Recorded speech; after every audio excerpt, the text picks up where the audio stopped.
Aba baturage kubareba ku maso barishimye bashimishijwe nuko bakingiwe icyorezo cya COVID-19, aho bavuga ko bari bafite impungenge ko inkingo nziza zishobora kuzaza zigurishwa, ngo ariko siko byagenze baziherewe ubuntu. Akaba ari byo baheraho bashima leta ko yabafashije mu guhangana n'icyorezo cya COVID-19 mu nzira zimwe cyangwa se izindi, nko kwegerezwa abaganga bakabakingirira hafi no guhabwa abakorerabushake babafasha gushyira mu ngiro ingamba zo kwirinda iyi virusi ya corona.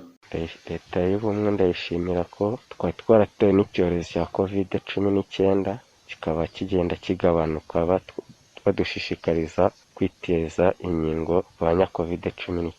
Narakingiwe inkingo ebyiri. Bijyanye na COVID-19 nabashimira, bagiye baduha abantu bakorerabushake baduha amabwiriza y'ubuntu, nta muntu twishyura kugeza igihe duherewe inkingo, kandi inkingo twagiye tuzihabwa ku buntu, nta muntu nzi wabaye yararwishyuye. Icyo ni ikintu gikomeye twari tugifitiye ubwoba ko buri wese yarazikora inkingo n'izo tuzazigura, kuko ari icyorezo cyakubye ku isi yose.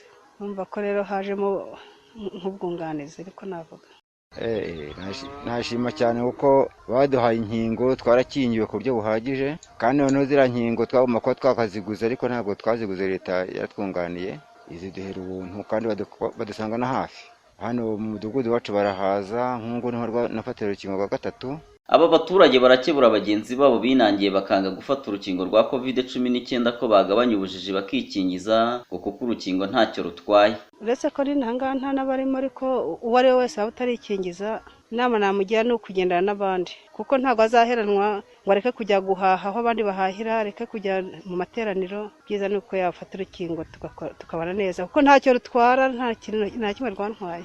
Ubwo bujiji babwivanemo kuko bari inyuma cyane rwose. Umutari wakingirwa namugira inama y'uko yakwikingiza, kuko nta cyizere yagira aramutse afashwe yuko atarema cyangwa se ngo ibe yanamuhitana. Rushingana Elize Barongerwa, umunyamabanga nshingwabikorwa w'akagari ka Kivumu, aravuga ko abaturage ayoboye gahunda yo gufata urukingo rwa COVID-19 bayitabiriye, kuko ngo kugeza ubu ngubu nta muturage utarakingirwa nibuze doze imwe, uretse ngo abagore 3 banze kwikingiza bashingiye ku myemerere y'idini, ngo ariko nabo bakomeje guhabwa inyigisho.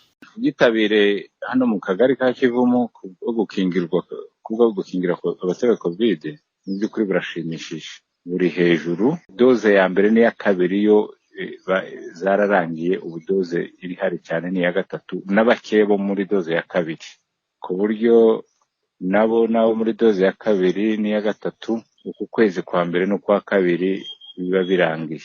Kugeza ubu twebwe hari abantu nka 3 nibo dufite tukirimo twigisha nyine kugira ngo bakingirwe, n'abadamu, ariko nabo nyine bashingiye ku myemerere y'amadini y'itorero bita ngo ni abanyabutayu. Muri rusange mu gihugu hose imibare y'abakomeje gufata urukingo rwa COVID-19 ikomeje kwiyongera, nk'uko bigaragazwa n'imbonerahamwe y'ikigo cy'igihugu gishinzwe ubuzima RBC, aho abaturarwanda basaga miliyoni 8 bamaze gufata urukingo rwa mbere, ni mu gihe abasaga miliyoni 7 bamaze gufata urukingo rwa kabiri, naho abasaga miliyoni 1 akaba ari bo bamaze gufata urukingo rwa 3 rushimangira.